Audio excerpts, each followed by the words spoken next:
Tower ચાર રસ્તા ઘીકાટા road પર આવેલું ભોલેનાથનું મંદિર અને ત્યાં દિવાલ ધરાશયી થવાની ઘટના.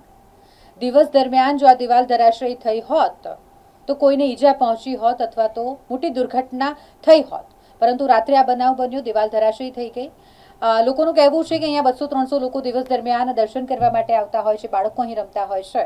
મોટી દુર્ઘટના થતાં ટળી ગઈ છે.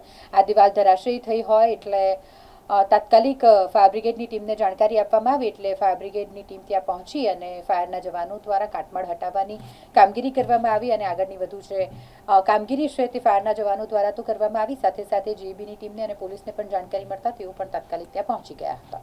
મહાદેવ ટ્રસ્ટ છે આ રાવપુરા ટાવરની ઘડિયાળની બરાબર પાછળ ઘીકાટા રોડ છે, એમાં આવેલું છે, પટની મોલ્લાની બાજુમાં. આજે કેટલા વાગ્યા? આ લગભગ 3 વાગ્યાની આજુબાજુ થોડુંક પડેલું ને ફરી બાજુ અત્યારે પડ્યું છે.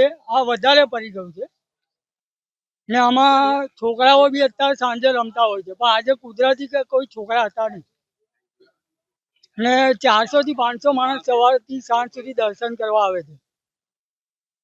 તો હવે શું કારણ છે કે પડી?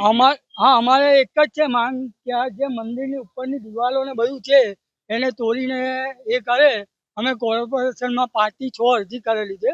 અત્યારે મારા હાથમાં બી એક અરજી લખેલી છે, ફોટા સાથેની તૈયાર કરેલી છે. ટ્રસ્ટમાં કોણ છે? અત્યારે ટ્રસ્ટમાં એક જ જણ જીવે છે. 14માંથી 7 જણ હતા, એમાંથી એક જ જીવે છે. એ બેનનું નામ તો મને નહીં ખબર, પણ એમના મિસ્ટરનું નામ ખબર છે, શું નામ આપનું? મનોજ પટની.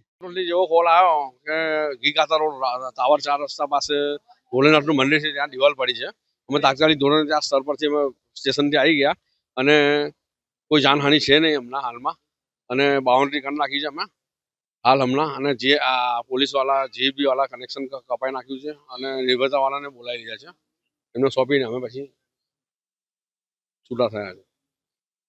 કેટલું જર્જરિત છે? હજુ કોઈ જર્જરિત તો હવે કંઈ નક્કી નથી, આનું કંઈ ભરોસો ના હોય, ગમે ત્યારે પડી શકે.